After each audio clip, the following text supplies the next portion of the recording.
তাহলে দেখো আজকে শুরু করছি নিউটনের গতিসূত্র এই চ্যাপ্টারের এমসিকিউ এর পার্ট 2। এখানে 11 নম্বরের এমসিকিউ থেকে শুরু করা হবে। ভিডিওটা তোমরা শুরু থেকে শেষ পর্যন্ত মনোযোগ দিয়ে দেখবে এবং যারা আমার চ্যানেলে নতুন অবশ্যই চ্যানেলটাকে কি সাবস্ক্রাইব করে দেবে। আর যারা নিউটনের গতিসূত্র চ্যাপ্টারের থিওরির ক্লাসগুলো এখনো দেখোনি তাদেরকে বলবো অবশ্যই থিওরির ক্লাসগুলো কি দেখে নেবেন। আর এই যে এমসিকিউ গুলো করা হবে এখানে ডাইরেক্ট যখন ধরো ফর্মুলাটা লিখবো আমি, যদি তোমরা ওই থিওরির ক্লাসটা ভালো করে না দেখে থাকো তাহলে কিন্তু এটা বুঝতে কি একটু অসুবিধা হবে। ওই জন্য অবশ্যই থিওরির ক্লাসগুলো কি একবার দেখে নেবে, ঠিক আছে? তাহলে দেখো 11 নম্বরে যে এমসিকিউ আছে সেটা শুরু করছি। কি বলেছে, এম ভরের একটি বল ভি বেগে একজন ব্যাটসম্যানের দিকে ছোড়া হলো। ব্যাটসম্যান বলটিকে আঘাত করলো এবং একই বেগে থিটা কোণে বিচ্যুত করলো। বলের ঘাত হলো। আচ্ছা দেখো, বলের ঘাত আমরা জানি, আমাদেরকে ক্যালকুলেশন করতে কি বলেছে, বলের ঘাত, তাই তো? এবার আমরা জানি বলের ঘাত বস্তুর ভরবেগের পরিবর্তনের সঙ্গে কি সমান, তাই তো? এবার এখানে যদি আমরা এটাকে একটু ছবি আকারে দেখি তাহলে কি রকম হচ্ছে। তুমি ধরে নাও এটা একটা ক্রিকেট ব্যাট, ঠিক আছে? এটা একটা ক্রিকেট ব্যাট, সেই ব্যাটে একটা বল এসে কি করলো, আঘাত করলো। দেখো বলটার ভর বলে দিয়েছে, সেই ভরটা হচ্ছে কত, এম। তুমি ধরে নাও এম ভরের একটা ক্রিকেট বল ভি গতিবেগ নিয়ে এইটাকে কি করলো, আঘাত করলো, ঠিক আছে? তাহলে এই ব্যাটসম্যান আবার তাকে কি করলো, থিটা কোণে পাঠিয়ে দিল। তাহলে তুমি ধরে নাও বলটা যেটা সেটা কি এইদিকে আসলো, এদিকে যে গতিবেগ সেই গতিবেগটাকে কত বলে দিয়েছে, ভি। আর এখানে যে অ্যাঙ্গেল সেই অ্যাঙ্গেলটাকে বলে দিয়েছে কত, থিটা, ঠিক আছে? তাহলে এম ভরের একটি বল ভি বেগে একটা ব্যাটসম্যানের দিকে আসলো, ব্যাটসম্যান কি করলো, তাকে সেম বেগে থিটা কোণে কি করলো, বিক্ষিপ্ত করলো। আচ্ছা এই যে বস্তুটা এইদিকে আসছে তার যদি আমরা ভরবেগ দেখি, সেই ভরবেগ দেখা কত হবে, mv, তাই তো? তাহলে এইদিকে যেটা আসছে তারও ভরবেগ দেখো কত, mv। আচ্ছা এই বরাবর যদি আমরা ধরো একটা রেখাটা নিই তাহলে এই অ্যাঙ্গেলটা দেখো কত হবে, θ/2। তারপরে এখানে যে অ্যাঙ্গেলটা আসবে অ্যাঙ্গেলটাও দেখো কত, θ/2, ঠিক আছে? আমরা জানি ভরবেগ হচ্ছে কি রাশি, ভেক্টর রাশি। আর যে কোনো একটা ভেক্টর রাশি তাকে পরস্পর দুটো লম্বভাবে উপাংশে কি করা যায়, ভাগ করা যায়।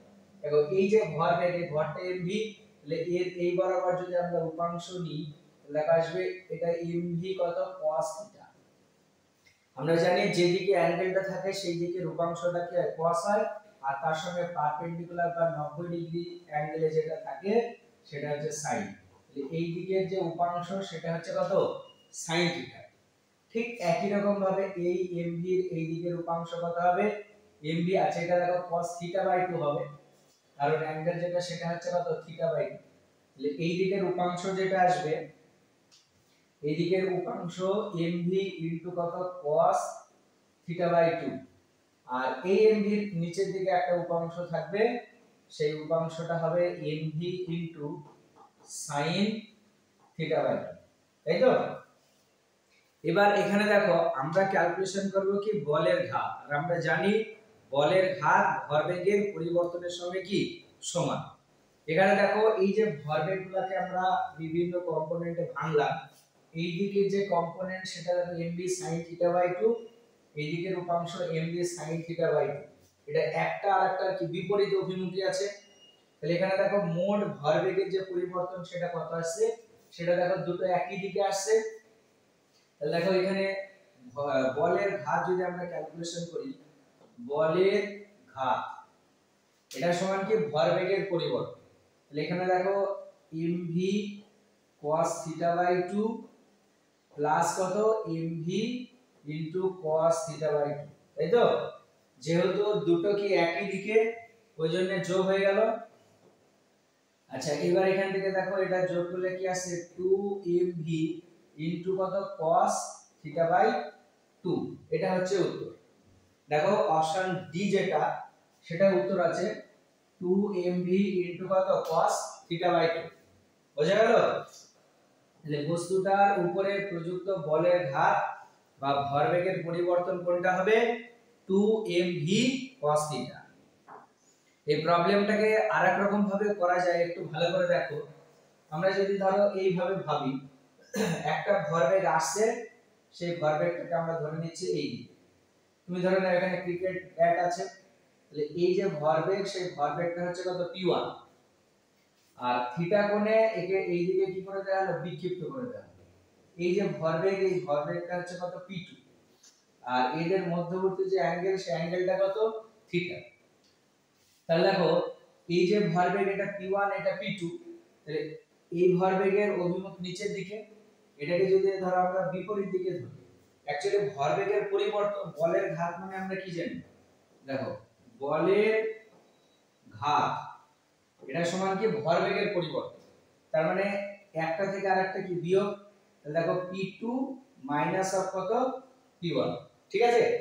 এবার এটাকে আমরা এইভাবে লিখতে পারবো p2, আচ্ছা এটা যেহেতু একটা ভেক্টর, তাহলে ভেক্টর সাইন দিয়ে দিচ্ছি।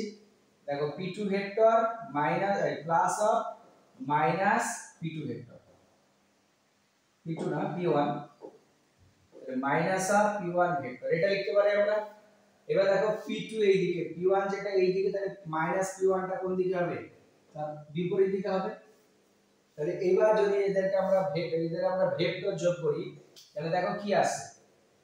তাহলে এটা সমান দেখো আমরা এটা লিখতে পারবো রুট ওভার অফ p2 যেটা, সেই p2 এর ভ্যালু দেখো mv, বা এটা আমরা যদি ভেক্টরের যে সূত্র, সেই সূত্র বসাই, তাহলে দেখো আসবে p2 square plus p1 square minus of 2 p1 into p2 into কত? cos theta.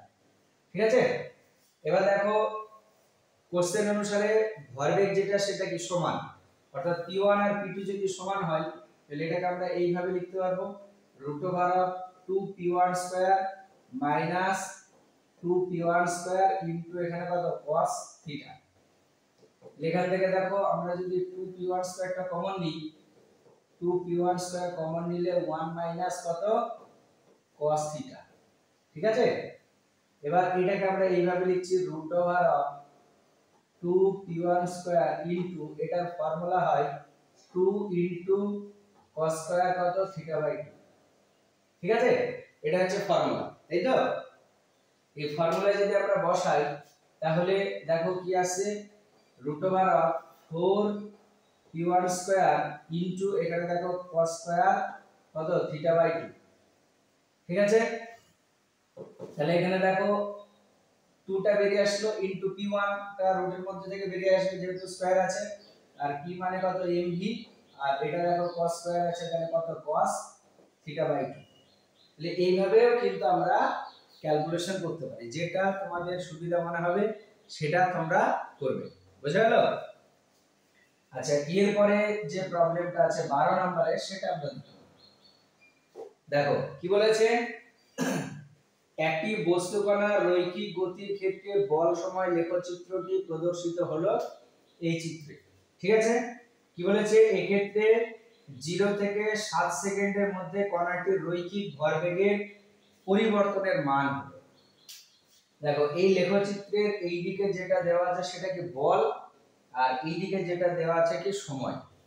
তাহলে দেখো এই যে লেখচিত্রটা আমরা পেয়েছি, সেই লেখচিত্রে যদি আমরা ক্ষেত্রফল ক্যালকুলেশন করি, তাহলে সেই ক্ষেত্রফলটাই হবে বলের ঘাত, আর বলের ঘাত মানে আমরা কি? ভরবেগের পরিবর্তনের সঙ্গে সমান। তাহলে এই যে লেখচিত্রটা দেওয়া আছে, সেই লেখচিত্র এবং এখানে যে সময় অক্ষটা আছে, সেই সময় অক্ষের সঙ্গে সীমাবদ্ধ যে ক্ষেত্রফল, সেই ক্ষেত্রফলটাই তোমার কি হবে? ভরবেগের পরিবর্তন বা বলের ঘাত। তাহলে দেখো এখানে ক্ষেত্রফলটা কিভাবে করব। দেখো এখানে একটা এই গ্রাফটা ক্ষেত্রফলকে কি করেছে? সীমাবদ্ধ করেছে। এখানে একটা ক্ষেত্রফল সীমাবদ্ধ করেছে, এখানে একটা আছে, আবার এখানে একটা আছে, আবার এই দিকে একটা আছে। ঠিক আছে? তাহলে প্রত্যেকটা ক্ষেত্রফল কি করব? আমরা ক্যালকুলেশন করব। তাহলে দেখো, তাহলে মনে রাখবে বল আর সময়ের মধ্যে যে লেখচিত্র আর সময় অক্ষ দ্বারা সীমাবদ্ধ যে ক্ষেত্রফল, সেটা বলের ঘাত বা ভরবেগের পরিবর্তনকে কি করবে? নির্দেশ করবে। এখান থেকে দেখো একেবারে করে দিচ্ছি ভরবেগের পরিবর্তন।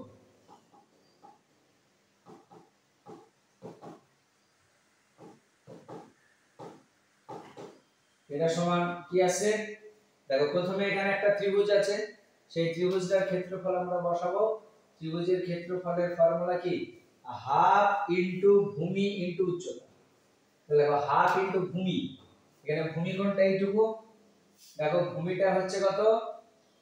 আচ্ছা এখানে আরেকটা জিনিস আমি বলে দিই, যেহেতু এই যে ক্ষেত্রফল সেটা নিচের দিকে আছে তাহলে ওটা মাইনাস হবে, বা যেহেতু এখানে দেখো -1 আছে তাহলে একেবারে আমরা মাইনাসটা ফার্স্টে দিয়ে দিয়েছি।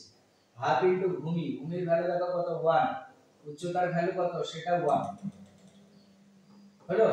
তারপরে এখানে দেখো একটা কি আছে, বর্গক্ষেত্র আছে তার এবং দেখো ওটা উপরে আছে তাহলে ওই জন্য ওটা কি হবে প্লাস। তাহলে এটা দেখো ফর্মুলা কি, দৈর্ঘ্য ইনটু প্রস্থ।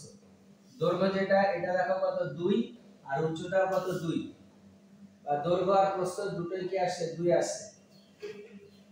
তারপরে এখানে কি আছে, একটা তোমার দেখো ত্রিভুজ আছে, এটা নিচের দিকে, তাহলে মাইনাস অফ হাফ ইনটু ভূমি ইনটু উচ্চতা। ভূমিটা দেখো কত আসছে 2 আর উচ্চতা যেটা সেটাও কত 2। ঠিক আছে, ওখানে একটা দেখো আয়তক্ষেত্র আছে উপরে, এটা প্লাস, এটা দেখো 1 ইনটু 1, আর তারপরে দেখো এটা নিচে আছে। এই ত্রিভুজটা তুমি যদি দেখো তাহলে ওই ত্রিভুজটা দেখো কি রকম টাইপের ত্রিভুজ, ওটা হচ্ছে একটা সমবাহু ত্রিভুজ। আর সমবাহু ত্রিভুজের ক্ষেত্রফলের ফর্মুলা হচ্ছে √3/2 ইনটু কি বাহু স্কয়ার, মানে এখানে দেখো 1 স্কয়ার হয়ে যাবে। ঠিক আছে, এটা ক্যালকুলেশন করলে যেটা আসবে, প্রথমটা দেখো কত আসছে হাফ মানে 0.5, তারপরেরটা কত 4, তারপরেরটা দেখো 2, তারপরেরটা 1, তারপরেরটা √3 বাই কত 2। ঠিক আছে, এটা ক্যালকুলেটরে বসাবে, যেটা আসবে সেটাই হবে কি অ্যানসার। অ্যানসার ক্যালকুলেশন করে দেখবে এটাই আসবে। ঠিক আছে, তাই এই মনে রাখবে, এটা বল আর সময়ের যদি লেখচিত্র দেওয়া থাকে তাহলে সেখানে ক্ষেত্রফল আমরা এই বলের ঘাত বা ভরবেগের পরিবর্তন ওই ক্ষেত্রফলটাকে যদি নির্ণয় করি তাহলে কিন্তু পেয়ে যাব। ঠিক আছে, আচ্ছা এরপরে যে কোশ্চেনটা আছে দেখো 13 নম্বরে কি বলেছে, একটি ঘর্ষণবিহীন কপিকলের মাধ্যমে m ও 2m ভরের দুটি বস্তুকে যুক্ত করা হলো। 2m ভরের বস্তুটিকে ছেড়ে দেওয়া হলে m ভরের বস্তুটি যে ত্বরণ সহ উপরে ওঠে তা হলো। দেখো এই ধরনের সিস্টেমের ক্ষেত্রে আমরা অলরেডি দেখেছি ত্বরণের রাশি থাকে, এটা হচ্ছে 2m, তাহলে a একটা ত্বরণ নিয়ে কি হবে নিচের দিকে নামবে, তাহলে a একটা ত্বরণ নিয়ে কি হবে উপরের দিকে উঠবে। এর যে ওজন mg সেটা নিচের দিকে কাজ করবে 2mg, আর এর ওজন mg দেখো নিচের দিকে কি কাজ করবে। তাহলে এর এই ভরটা যেহেতু 2mg আছে তাহলে এই নিচে নামবে, এ উপরে উঠবে, সেই সঙ্গে সঙ্গে এখানে সুতোয় একটা কি হবে টান কাজ করবে, এখানেও সুতোতে কি একটা টান কাজ করবে। দিয়ে এখানে আমরা ওই ত্বরণের রাশিমালাটা দেখেছিলাম, সেই ত্বরণের রাশিমালা যেটা হয় ত্বরণ E এটা সমান দেখতে ছিল m2 m1 by m1 plus m2 into হচ্ছে কত g। দেখো m2 টা হচ্ছে কি যে ভরটা বেশি সেই ভরটা, m1 টা যেটা ছোট সেটা। তাহলে এই ফর্মুলা এই কোশ্চেন অনুসারে যদি আমরা দেখি m2 তার জায়গায় কত আছে 2m, m1 এর জায়গায় কত m, তাহলে এটা দেখো m, এটা কত 2m ইনটু এখানে কত g। তাহলে উপরে দেখো 2m থেকে বাদ দিলে কত m, আর নিচে কত আসছে 3m ইনটু দেখো এখানে g, m m কেটে গেল, এটা সমান কত আসছে g/3। তার মানে দেখো g/3 মানে অপশন এটা হচ্ছে সঠিক উত্তর। ঠিক আছে, ফর্মুলাটা ভালো করে মনে রাখবে, আর কিভাবে আসলো সেটা যদি জানতে চাও তাহলে থিওরির ভিডিওগুলো অবশ্যই ভালো করে দেখবে। আচ্ছা তারপরে যে কোশ্চেনটা আছে 14 নম্বরটা,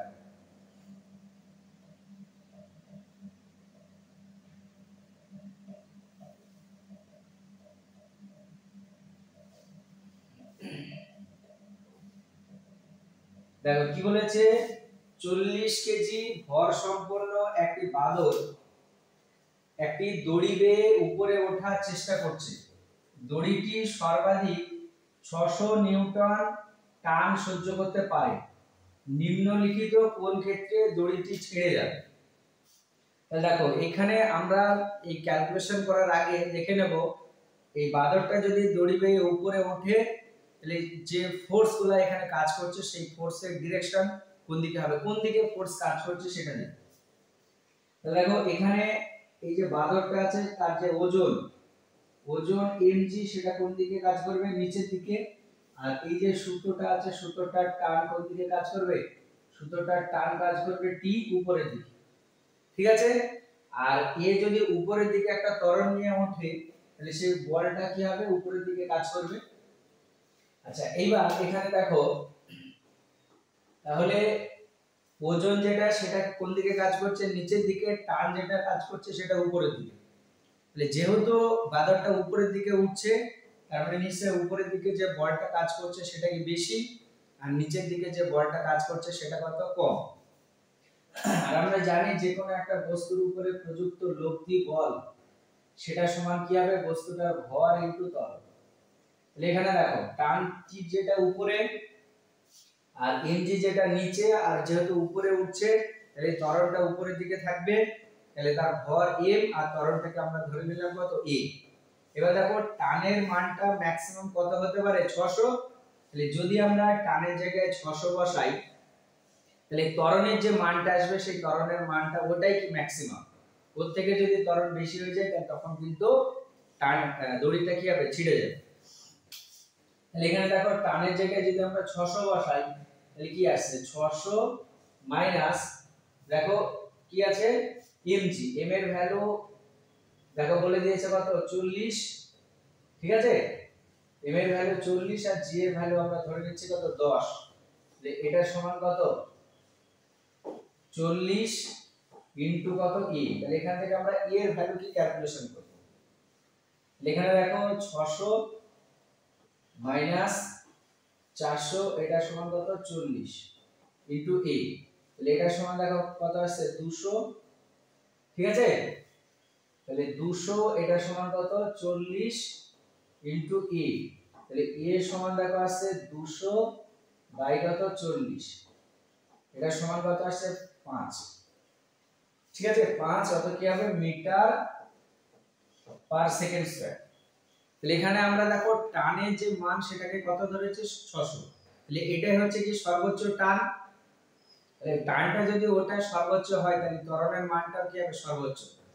মানে ওই বাদরটা সর্বাধিক তোমার 5 মিটার পার সেকেন্ড স্কয়ার এতটা পরিমাণে ত্বরণ নিয়ে কি ওই দড়িটা বেয়ে উঠতে পারবে। ত্বরণের মানটা যদি 5 এর থেকে বেশি হয় তাহলে তখন কিন্তু ছিঁড়বে। তাহলে অপশনগুলো দেখো, বাদরটি যখন 6 মিটার পার সেকেন্ড স্কয়ার ত্বরণ সহ উপরে উঠতে শুরু করে তখন অপশন বিটা আছে, বাদরটি যখন 4 মিটার পার সেকেন্ড স্কয়ার ত্বরণ নিয়ে, এটা বলেছে 5, আর বাদরটি যখন দড়ি বেয়ে নিম্ন অভিমুখে অবাধে পতনশীল হয়, ঠিক আছে। তাহলে এখানে দেখো আমরা দেখতে পাচ্ছি ম্যাক্সিমাম ত্বরণের মান কত হতে পারে, 5। তাহলে এখানে দেখো 5টাও যেতে পারবে, আর 5 যদি যেতে পারে তাহলে 4টাও হবে। মানে 5 এর থেকে বেশি হলে তখন কি হবে, দড়িটা ছিঁড়ে যাবে। কারণ দেখো অপশন এটা তোমার কি হবে, এখানে রাইট অ্যানসার হবে, ঠিক আছে। খুবই ভালো একটা কোশ্চেন। আচ্ছা এরপরে যে কোশ্চেনটা আছে দেখো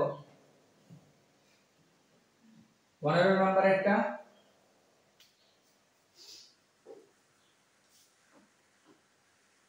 কি বলেছে, একটি অনুভূমিক মসৃণ টেবিলের উপর m ভরের একটি বস্তু রাখা আছে। বস্তুটিকে একটি ভরহীন সুতোর সাহায্যে যুক্ত করে সুতোটিকে একটি মসৃণ কপিকলের উপর দিয়ে m ভরের আরো একটি বস্তুর সাথে যুক্ত করে উলম্বভাবে ঝুলিয়ে দেওয়া হলো। সুতোর টান কত। তাহলে দেখো এটা যদি আমরা ছবিটা দেখি তাহলে কি রকম হচ্ছে, দেখো এটা তুমি ধরে নাও একটা টেবিল, ঠিক আছে। টেবিলের উপরে একটা ভর এখানে রাখা আছে। টেবিলের উপরে যে ভর সেই ভরটাকে বলে দিয়েছে কত, m, ক্যাপিটাল M। আর এখানে একটা কি করা আছে কপি কল, সেই কপি কলের সাহায্যে আরেকটা ভর এখানে কি ঝুলছে। ঠিক আছে, এই যে ভর, এই ভরটাকে বলে দিয়েছে কত স্মল m। ঠিক আছে, এবার কপি কলের উপর দিয়ে m ভরের আরেকটি বস্তুর সাথে যুক্ত করে উলম্বভাবে কি ঝুলিয়ে দেওয়া হবে, তাহলে সুতোর টান কত হবে সেটা আমরা ক্যালকুলেশন করব। আচ্ছা দেখো, যখনই এটাকে ঝুলিয়ে দেব, কপি কল যেহেতু আছে, তাহলে এইটা কি হবে নিচের দিকে নামবে এ ত্বরণ নিয়ে, আমরা ধরে নিচ্ছি, আর এ ত্বরণ নিয়ে কি হবে এইদিকে যাবে, আর এই যে সুতোটা আছে সুতো একটা টান কাজ করবে টি, এই সুতোতে একটা টান কাজ করবে সেটা কি টি। এই যে বস্তুটা আছে নিচে তার ওজন mg কাজ করছে। এবার দেখো এই যে বস্তুটা আছে এই বস্তুটার উপরে কি কি বল কাজ করছে। এই বস্তুটার উপরে দেখো যে বলটা কাজ করছে একটা কত mg নিচের দিকে আর টিটা কোন দিকে উপরের দিকে। যেহেতু বস্তুটা নিচের দিকে নামছে তার মানে অবশ্যই mgটা বড় আর টিটা ছোট, তাহলে এর উপরে প্রযুক্ত লব্ধি বল কত হবে এইটা। আর লব্ধি বল সমান কি জানি আমরা বস্তুর ভর ইনটু ত্বরণ। আর দুই নাম্বার দেখো এই যে বস্তুটার উপরে যে বলটা কাজ করছে একটাই, সেটা হচ্ছে টান, সেই টান টি সমান দেখো কত হবে এখানে বড় হাতের m ইনটু a। ঠিক আছে, এবার এখানে দেখো যেহেতু মসৃণ টেবিল বলেছে, যদি টেবিলটা মসৃণ না হতো তাহলে ওখানে কিন্তু একটা ফ্রিকশনাল ফোর্স বা ঘর্ষণ বল কাজ করতো। এই টেবিলটা কিরকম মসৃণ, ওই জন্য শুধুমাত্র টানটা কাজ করছে আর টানটাই বস্তুটাকে সামনের দিকে নিয়ে যাচ্ছে। এই টি এর ভ্যালুটা যদি আমরা এখানে বসাই তাহলে কি আসছে, তাহলে দেখো mg ma এটা সমান কত ma। তাহলে দেখো mg এটা সমান, এটাকে ওইদিকে যদি আমরা নিয়ে যাই যে এটা কমন নিই তাহলে small m plus capital M into এখানে কত a। তাহলে এখান থেকে দেখো a সমান আসবে mg by small m plus কত ক্যাপিটাল M। ঠিক আছে, এইবার আমরা কি করব এই a এর ভ্যালুটা এই সমীকরণে বসিয়ে দেব, তাহলে তো টানটা পেয়ে যাব। তাহলে দেখো অতএব টান t এটা সমান ক্যাপিটাল M ইনটু দেখো small m into g by নিচে কত small m plus capital M। এটা হচ্ছে টানের রাশিটা। দেখো কোনটা আছে অপশন ডিটা। তাহলে এটা মনে রাখবে যে কোনো একটা বস্তুর উপরে প্রযুক্ত লব্ধি বল সেটা সমান হবে বস্তুর ভর ইনটু ত্বরণ। ঠিক আছে, তাহলে হয়ে যাবে ক্যালকুলেশন করলেই। আচ্ছা এরপরে যে প্রবলেমটা আছে 16 নাম্বার, দেখো কি বলেছে 2 কেজি ভরের একটি বস্তু ঝোলানো আছে, অনুভূমিক তারটিতে নিউটন এককে টান T1 এর মান কত। দেখো এই যে প্রবলেমটা দেওয়া আছে এই প্রবলেমটা দুই রকম ভাবে করা যায়, একটা হচ্ছে উপাংশে ভেঙে আর আরেকটা হচ্ছে তোমার ল্যামির উপপাদ্য দিয়ে। আমি এখানে ল্যামির উপপাদ্য দিয়ে করব, কারণ ল্যামির উপপাদ্য দিয়ে করলে অনেক সহজে হবে।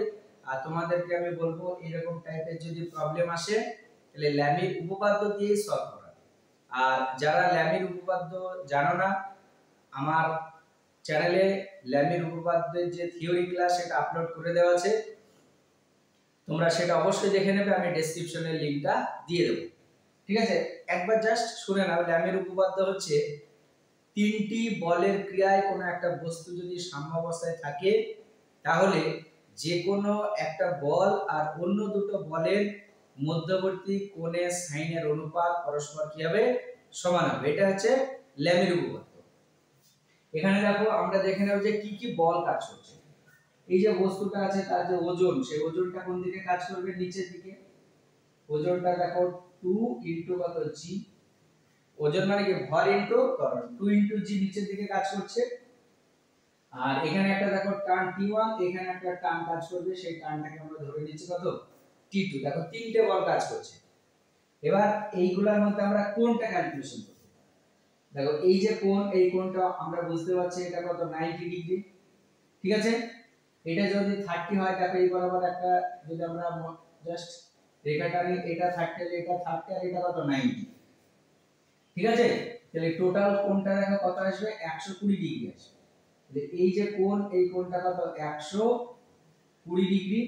আর ওই যে কোণটা, ওই কোণটা এবার আমরা ক্যালকুলেশন করব। দেখো টোটাল যে কোণ সেই কোণটা কত হবে 360, তার মধ্যে এটা দেখো কত আসছে 360 এর মধ্যে এটা দেখো 210 আসছে, তাহলে 210 যদি আসে তাহলে দেখো এটা কত হবে 150, ঠিক আছে। এই কোণটা কত ডিগ্রি আসছে 150 ডিগ্রি।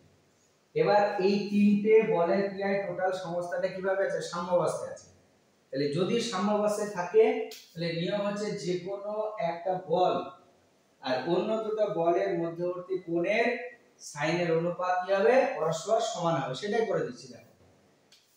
তাহলে এখানে দেখো একটা বল যেটা আছে সেটা টান T1, T1 ছাড়া অন্য দুটো যে বল আছে দেখো T1 এইটা, অন্য দুটো বল মানে T2 আর এখানে দেখো 2 * G, তাদের মধ্যবর্তী যে কোণের সাইন আমরা দেখো নিচে সাইন 120 ডিগ্রি, এটা সমান দেখো আরেকটা বল আছে সেটা হচ্ছে কত T2, তাহলে T2 হলো T2 ছাড়া বাকি যে দুটো বল আছে তাদের মধ্যবর্তী কোণ, তাহলে T2 ছাড়া দেখো আরেকটা বল T1 আর এদিকে 2 * G, তাদের মধ্যবর্তী কোণের সাইন তাহলে দেখো সাইন কত ডিগ্রি 90 ডিগ্রি। আরেকটা বল যেটা আছে সেটাকে ওজন দেখো 2 * G, আর ওইটা ছাড়া বাকি যে দুটো বল আছে T1 আর T2 তার মধ্যবর্তী কোণ যেটা সেটা দেখো sin 150 ডিগ্রি। আমাদেরকে কি T1 এর ভ্যালু ক্যালকুলেশন করতে হবে। তাহলে দেখো আমরা যেহেতু এরা পরস্পর সমান তাহলে আমরা এইটার সঙ্গে এটাকে সমান করতে পারি, এটার সঙ্গে এটাকে সমান করতে পারি। যদি আমরা এটার সঙ্গে এটা সমান করি তাহলে এখান থেকে T1 এর ভ্যালু পেয়ে যাব। তাহলে দেখো এখানে T1 বাই sin 120 ডিগ্রি এটা সমান হচ্ছে 2 * G বাই কত sin 150 ডিগ্রি, তাই তো। দেখো তাহলে এখানে এটাকে আমরা এইভাবে লিখছি T1 বাই sin, এটাকে লিখছি 90 ডিগ্রি প্লাস 30 ডিগ্রি, এটা সমান দেখো 2 * G বাই এটাকে আমরা এইভাবে লিখছি sin 90 ডিগ্রি প্লাস কত 60 ডিগ্রি লেখা যাবে, ঠিক আছে। এবার আমরা জাস্ট মানগুলো বসাবো। দেখো T1 বাই দেখো নিচে কত হবে cos 30 ডিগ্রি হয়ে গেল, আর ওইটা 2 * G, G এর ভ্যালু কত হয় 9.8, আর এটা দেখো কত হবে cos 60 ডিগ্রি আসবে। দেখো তাহলে T1 এটা সমান এটাকে ওইদিকে নিয়ে যাচ্ছে যে cos 30 ডিগ্রির মান হচ্ছে √3 বাই কত 2 ইনটু এখানে দেখো 2 ইনটু কত 9.8 আর cos 60 ডিগ্রির ভ্যালু হচ্ছে কত হাফ, তাহলে দেখো হাফ হয়ে গেল, ঠিক আছে। এইটা আর এটা কি কেটে যাচ্ছে, তাহলে আলটিমেট কি পড়ে থাকছে 2 √3 ইনটু দেখো কত 9.8, তার মানে এই সি অপশনটা দেখো তোমার সঠিক উত্তর আছে, ঠিক আছে। এই হচ্ছে ল্যামির উপপাদ্য, সেই ল্যামির উপপাদ্য থেকে আমরা ওই যে ফর্মুলা সেই ফর্মুলাটা কি করলাম বসিয়ে দিলাম, তাহলে এখান থেকে T1 এবং T2 দুটোই কিন্তু ক্যালকুলেশন করা যাবে। আমাদের এখানে কোশ্চেনে যেহেতু T1 টা ক্যালকুলেশন করতে বলেছে ওইজন্য আমরা শুধু কি T1 এর ভ্যালুটা ক্যালকুলেশন করলাম, ঠিক আছে। খুবই গুরুত্বপূর্ণ একটা কিন্তু এমসিকিউ। এবার এই প্রবলেমটাকে আরেকভাবে করা যায় সেটা একটু ভালো করে দেখো, আরেকটা কিভাবে করা যায় সেটা হচ্ছে উপাংশে ভেঙে। উপাংশে ভেঙে করতে গেলে দেখো এই যে কোণ সেই কোণটা কত 30 ডিগ্রি, আমরা যদি এই বরাবর একটা রেখাটা নিই তাহলে দেখো এটা কত হবে 30 ডিগ্রি, এখানে যে টানটা কাজ করছে সেটা কত T2, তাহলে এই দিকে T2 দেখো উপাংশ সেটা কত হবে T2 cos 30 ডিগ্রি, আর তার সঙ্গে উপরের দিকে একটা থাকবে সেটা হচ্ছে T2 sin 30 ডিগ্রি, তাই তো। এবার দেখো টোটাল সমস্তটা এখানে কি সাম্যাবস্থায় আছে, তাহলে সাম্যাবস্থায় যেহেতু আছে তাহলে অবশ্যই দেখো এই T2 cos 30 ডিগ্রি T1 এর সঙ্গে সমান হবে, আর এদিকে T2 sin 30 ডিগ্রি এই বস্তুটার যে ওজনটা নিচের দিকে কাজ করছে 2 * G তার সঙ্গে কি সমান হবে। তাহলে এইভাবে যদি আমরা উপাংশগুলো সমান করে দিই তাও কিন্তু আসবে। দেখো তাহলে এক নাম্বার কি আছে দেখো T2 sin 30 ডিগ্রি, এটা সমান কত আসছে 2 ইনটু জি। এখান থেকে দেখো t2 এর ভ্যালু আমরা পেয়ে যাব, t2 সমান আসছে 2g বাই কত sin 30 ডিগ্রি মানে কত হাফ। তাহলে এটা সমান দেখো কত হলো 4 ইনটু জি। আর আরেকটা কি হবে t1 আর t2 cos 30 ডিগ্রি পরস্পর সমান, তাহলে t1 এটা সমান হচ্ছে t2 into cos 30 degree. t2 এর ভ্যালুটা যদি আমরা বসাই দেখো 4 ইনটু জি আর cos 30 ডিগ্রির ভ্যালু হচ্ছে √3 বাই কত 2। এটা সমান দেখো কাটলে কত 2 √3 ইনটু কত জি, জি এর ভ্যালু দেখো কত 9.8। এভাবে কিন্তু ক্যালকুলেশন করে করা যায়, যেটা তোমাদের সুবিধা মনে হবে, যেটা সহজ মনে হবে তোমরা সেটাই করবে, ঠিক আছে। আচ্ছা এরপরে যে প্রবলেমটা আছে সেটা হচ্ছে 17 নম্বরের প্রবলেম। দেখো কি বলেছে, কপিকল এবং সুতোগুলো মসৃণ এবং এদের ভর উপেক্ষণীয়, এই সংস্থাটি সাম্যাবস্থায় থাকলে থিটা এর মান কত। আচ্ছা তাহলে এখানে আমরা থিটার মান ক্যালকুলেশন করার আগে এর উপাংশ বা কি কি ফোর্স কাজ করছে সেগুলো আমরা একটু দেখে নেব। দেখো তাহলে এইখানে যে বস্তুটা আছে সেই বস্তুটার ভর কত mg, সেটা নিচের দিকে কাজ করবে। এখানে যে সুতোটা আছে সেই সুতোর টানটি উপরের দিকে কাজ করবে। এখানকার যে বস্তুটার ভর বলা আছে এটা হচ্ছে 2m, তাহলে এটা দেখো কাজ করছে কত 2 ইনটু m ইনটু g। আর এখানে যে বলটা কাজ করছে সেটাও দেখো কত হবে mg হবে। এখানে সুতোর টান t, তাহলে এখানেও দেখো সুতোর যে টানটা কাজ করবে সেটা কত t, এখানেও সুতোতে কাজ করবে সেটা t, এইদিকে যেটা কাজ করবে সেটাও কত t। দেখো এটা থিটা, তাহলে এটাও কি হবে থিটা হবে। এই t এ যদি আমরা এই দিকে একটা উপাংশ দেখি তাহলে এটা দেখো আসবে t cos থিটা, আর এই দিকে একটা উপাংশ থাকবে সেটা হচ্ছে t sin থিটা। আর এই দিকে যদি আমরা একটা উপাংশ দেখি এই t এর উপাংশ দেখো t sin থিটা, আর এই বরাবর একটা উপাংশ থাকবে আর এই থিটা সেটা হবে দেখো t cos থিটা, ঠিক আছে। তাহলে দেখো এই t sin থিটা আর এই t sin থিটা দুটো পরস্পর কি সমান, কিন্তু একটা আরেকটা কি বিপরীত অভিমুখী, তাহলে একে অপরকে কি করে দেবে ক্যান্সেল করে দেবে। তাহলে এইদিকে t cos থিটা আর এইদিকে t cos থিটা দুটো সমান এবং দুটো একই দিকে কাজ করছে, আর তার অপোজিট ডিরেকশনে কি কাজ করছে 2mg। তাহলে যেহেতু সমস্যাটা সাম্যাবস্থায় আছে তাহলে এইটা পরস্পর কি হবে সমান হবে, আমরা ওই দুটোকে কি করব সমান করে দেব। তাহলে দেখো কি আসছে, যদি সমান করে দিই এটা হচ্ছে 17 নম্বরের কোশ্চেন। তাহলে দেখো t cos theta plus t cos theta এটা সমান কত 2mg, এটা আসবে। আমাদেরকে থিটার মান ক্যালকুলেশন করতে হবে। দেখো 2t cos থিটা, ঠিক আছে 2t cos থিটা এটা সমান দেখো 2 ইনটু m ইনটু g।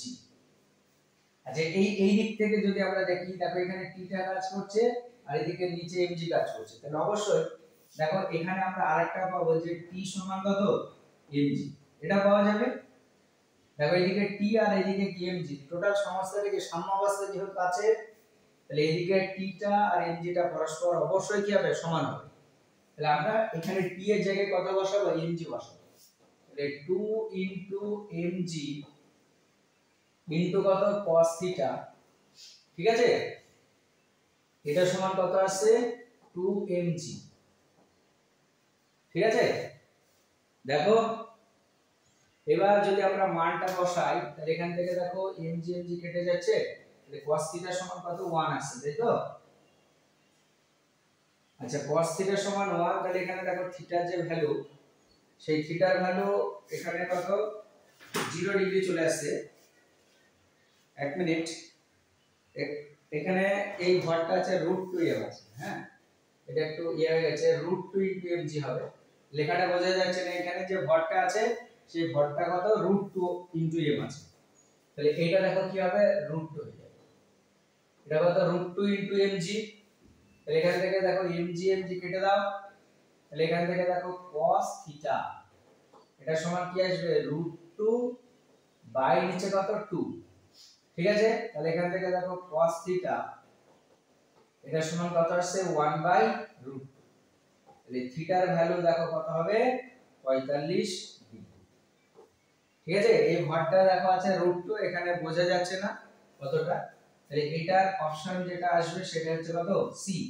তাহলে সি অপশনটা হচ্ছে তোমার রাইট। আশা করছি বুঝতে পেরেছো।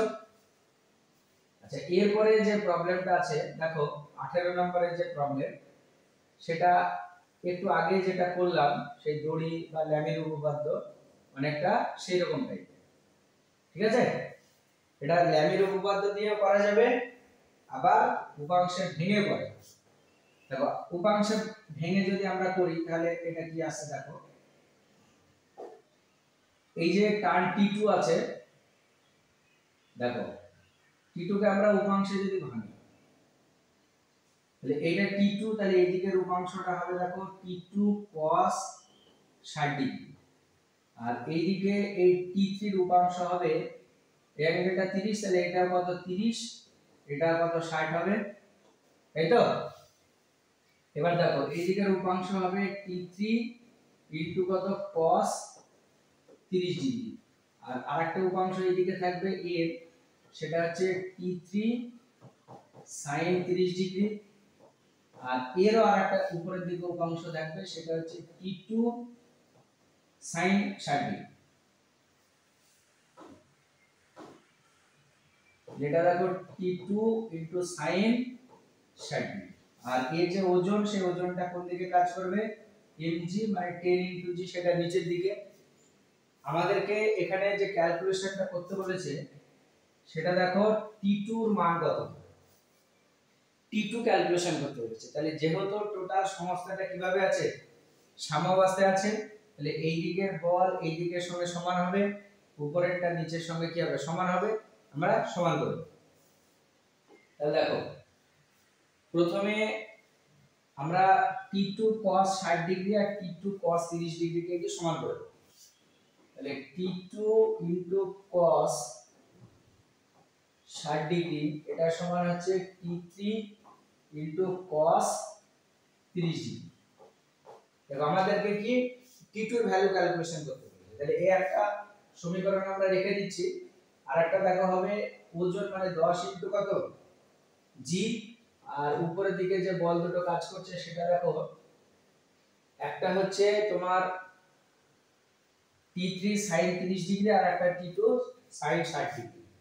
তাহলে T2 sin 60 degree plus T3 sin 30 degree. ঠিক আছে, এবার দেখো আমাদেরকে T2 ক্যালকুলেশন করতে বলেছে। তাহলে এই ফার্স্টে যে সমীকরণ আছে সেখান থেকে আমরা T3 এর ভ্যালুটা নিয়ে যদি এই সমীকরণে বসাই তাহলে হয়ে যাবে। এখান থেকে যদি আমরা ক্যালকুলেশন করি, দেখো একবারে করে দিচ্ছি T3 এটা সমান কত হবে T2 cos 60 ডিগ্রি, cos 60 ডিগ্রির ভ্যালু হচ্ছে 1/2। ঠিক আছে, আর বাই নিচে কত এটা আসবে √3 বাই কত 2, কারণ cos 30 ডিগ্রির ভ্যালু কত √3 বাই 2, এটা কেটে গেল। তাহলে T3 এর ভ্যালু দেখো কত আসছে T2 বাই কত √3। এই মানটা এই সমীকরণে কি বসিয়ে দেব, এই সমীকরণে দেখো 10 ইনটু g এটা সমান দেখো T2 sin 60 ডিগ্রি মানে √3 বাই কত 2 প্লাস T2 এর ভ্যালু দেখো আসছে T3 এর জায়গায় T2 বাই √3 আর sin 30 ডিগ্রির ভ্যালু হচ্ছে কত 1/2। ঠিক আছে, তাহলে এখান থেকে দেখো T2 বাই 2 এটা কিন্তু কমন যাচ্ছে, তাহলে √3 প্লাস 1 বাই কত √3 এটা আছে। আচ্ছা, এবার যদি আমরা দেখি তাহলে এটা সমান কত আসছে T2 বাই কত 2 ইনটু এটা আসবে দেখো 3 প্লাস 1 বাই কত √3, এটা কোনটা সমান 10 ইনটু g এটা সমান। আচ্ছা, এইবার আমরা কি করব T2 এর ভ্যালুটা একবারে ক্যালকুলেশন করে দেব। দেখো T2 এটা সমান কত আসছে, এটা 10 ইনটু g আর ইনটু এখানে 2 ইনটু এখানে কত √3 এদিকে চলে গেল, আর 4 যেটা সেটা নিচে চলে আসে। ঠিক আছে, এটা যদি কেটে দিই তাহলে এটা দেখো কত 2 আর এটা কাটলে কত 5। তাহলে এখানে দেখো জি এর মান যদি আমরা 10 বসাই তাহলে 10 * 5 মানে দেখো কত 50 ইনটু এখানে কত √3। তাহলে দেখো t2 যে ভ্যালু সেই ভ্যালুটা কত আসছে 50 √3। অপশন ডিটা দেখো সঠিক উত্তর আছে। ঠিক আছে, এটা ল্যামির উপপাদ্য দিয়েও করা যায়। জাস্ট আমি সমীকরণটা লিখে দিচ্ছি অ্যাঙ্গেলগুলো বসিয়ে, তোমরা নিজেরা করবে এটা। দেখো আমরা জাস্ট কি করব, কোণগুলো আগে ভালো করে দেখব, কোণগুলো কত ডিগ্রি হবে, তাহলেই কিন্তু আমরা পেরে যাব। দেখো কোণগুলো কত আছে এখানে, এই যে অ্যাঙ্গেল এটা 60 ডিগ্রি, তাহলে এটা দেখো 60 ডিগ্রি হবে, আর টোটালটা 90, তাহলে এটা দেখো কত হবে 150 ডিগ্রি। আর এটা দেখো 30, তাহলে এটা 30 হবে, এই বরাবর টানলে এটা 90, এই টোটালটা দেখো আসবে কত 120। আর আমরা জানি একটা ত্রিভুজের তিনটে কোণের সমষ্টি কত হয় 180 ডিগ্রি। এবার এটা 60 আর এটা 30, 90, তাহলে এই যে কোণ, এই কোণটা কত ডিগ্রি হবে 90 ডিগ্রি। এবার এখানে আমরা কি করব, ল্যামির উপপাদ্য যদি অ্যাপ্লাই করে দিই তাহলে দেখো চলে আসবে। সেটা হচ্ছে একটা দেখো T1 বল আছে, T1 তো না, T1 টা দেখো এখানে আলটিমেট কার সঙ্গে সমান হবে 10 * g এর সঙ্গে। আচ্ছা আগে দেখো T2, T2 ছাড়া বাকি যে দুটো বল আছে দেখো T3 আর mg, তাহলে দেখো তার মধ্যবর্তী কোণ কত sin 120 ডিগ্রি। এটা সমান কত হবে, এটা সমান দেখো আরেকটা বল আছে T3, আর বাকি যে দুটো বল আছে তাদের মধ্যবর্তী কোণ কত sin 150 ডিগ্রি। এটা সমান আরেকটা বল আছে 10 * g, আর বাকি তাদের মধ্যবর্তী কোণ হচ্ছে কত sin 90 ডিগ্রি। আমাদেরকে দেখো কি ক্যালকুলেশন করতে বলেছে T2, তাহলে এইটা আর এটাকে যদি আমরা সমান করে দিই তাহলে T2 এটা সমান দেখো একবারে করছি 10 * g ইনটু এখানে কত sin 120 ডিগ্রি। দেখো এইটা আর এটাকে কি সমান করে দিচ্ছি, তাহলে sin 120 টা ওইদিকে যোগ হয়ে যাবে, তাহলে এই জায়গায় লিখছি 90 ডিগ্রি প্লাস কত 30 ডিগ্রি। আর নিচে দেখো sin 90 ডিগ্রির ভ্যালু কত হয় 1।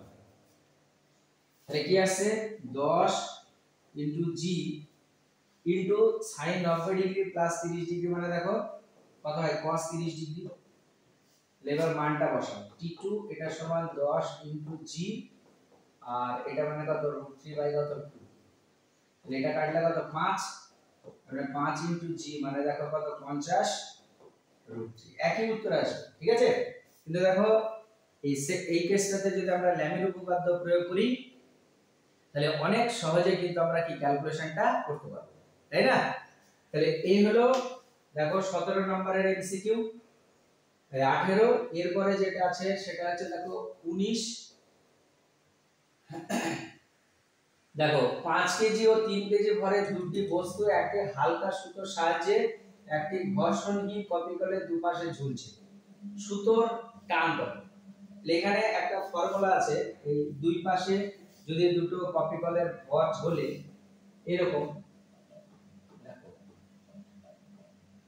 এখানে ধরো একটা কপিকল আছে, এইদিকে একটা ভর ঝুলছে, এই ভরটা হচ্ছে তোমার m1, আর এইদিকের একটা ভর যেটা ঝুলছে সেটা কত m2।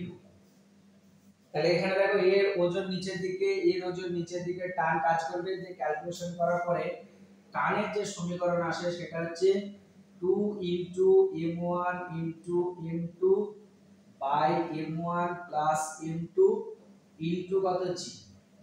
জাস্ট আমরা ওই ফর্মুলায় বসিয়ে দেব। দেখো ভর দুটো বলে দিয়েছে কত, এটা 5 কেজি আর একটা 3 কেজি, আর g এর ভ্যালু 9.8। তাহলে দেখো কত আসছে 2 * 5 * 3 বাই 5 প্লাস 8 ইনটু g এর ভ্যালু কত 9.8। তাহলে এটা যদি আমরা কাটি তাহলে এটা দেখো কত আসবে 4। ঠিক আছে, তাহলে এটা দেখো আসবে 15 ইনটু 9.8 বাই কত 4। ঠিক আছে, আচ্ছা এমনি যদি আমরা দেখি এটা g এর ভ্যালু যদি মোটামুটি 10 ধরা যায় তাহলে দেখো এটা 150, আর 150 কে 4 দিয়ে ভাগ যদি তুমি করো তাহলে 37.5 আসবে। তাহলে তার থেকে একটু কম হবে, দেখো 36.75, এটা হবে উত্তর। ঠিক আছে, তাহলে কি করবে, এই যে ফর্মুলাটা সেই ফর্মুলাটায় বসিয়ে দিলে কিন্তু চলে আসবে। তাহলে এটা দেখো অ্যানসার যেটা সেটা 36.75 বি আছে। বোঝা গেল? তাহলে ভালো করে প্রত্যেকটা এমসিকিউ আশা করছি তোমরা খাতায় লিখে নিয়েছো। আর ভিডিওগুলো পুরোটা দেখতে থাকো, ভালো লাগলে অবশ্যই একটা করে লাইক করবে এবং শেয়ার করবে। ঠিক আছে, আবার দেখা হবে নেক্সট ভিডিওতে।